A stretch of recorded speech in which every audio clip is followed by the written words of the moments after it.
तर युक्रेननं रशियाच्या पोटात शिरून 4,500 किलोमीटरवर असलेले रशियन एअरबेस नेस्तनाबूत केलं. हा रशियावरचा आतापर्यंतचा सर्वात मोठा हल्ला आहे.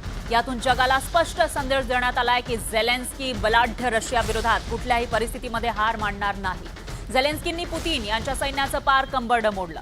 हल्ल्यामध्ये रशियन एअरबेसवरील 40 विमानं उद्ध्वस्त केली. विशेष म्हणजे आण्विक अस्त्र घेऊन जाण्याची क्षमता असलेले Tu-95, Tu-22 ही क्षेपण नष्ट केल्याचा दावा युक्रेननं केलाय. तर या हल्ल्यामध्ये 7 अब्ज डॉलर म्हणजे सुमारे 17,000 कोटी रुपयांचं नुकसान झाल्याचं सांगितलं जातंय. युक्रेननं या मोहिमेला ऑपरेशन स्पायडर वेब असं नाव दिलंय.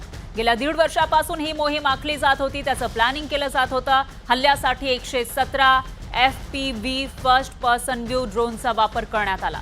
सुमारे 4,500 किलोमीटर आत म्हणजे रशियाच्या पोटात शिरून हा हल्ला करण्यात आलाय.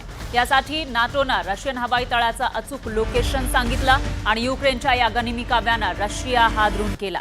तर रशियाच्या संरक्षण मंत्रालयानं देशातील 5 प्रांतातल्या लष्करी विमानतळांना लक्ष्य केल्याचं मान्य केलंय. इनोवा त्याचबरोबर रियाझान आणि आमिर प्रांतातील लष्करी हवाई तळांवरील सर्व हल्ले उधळून लावण्यात आल्याचा दावाही संरक्षण मंत्रालयानं केला.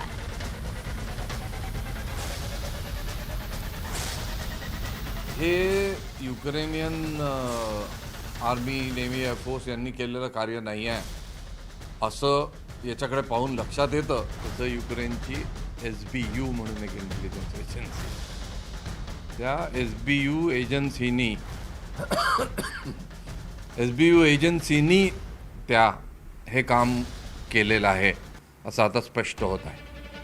आणि युक्रेनचे राष्ट्राध्यक्ष टीव्हीवर येऊनच त्यांनी सांगितलं की आम्ही जवळजवळ 1.5 वर्षापासून हे प्लॅन करत होतो.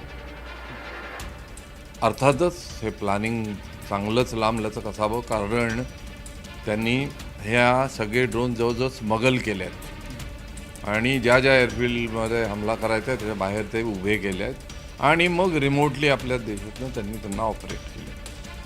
तर हा ड्रोन युद्धातला एक नवीन तंत्रच सामोरं आला आहे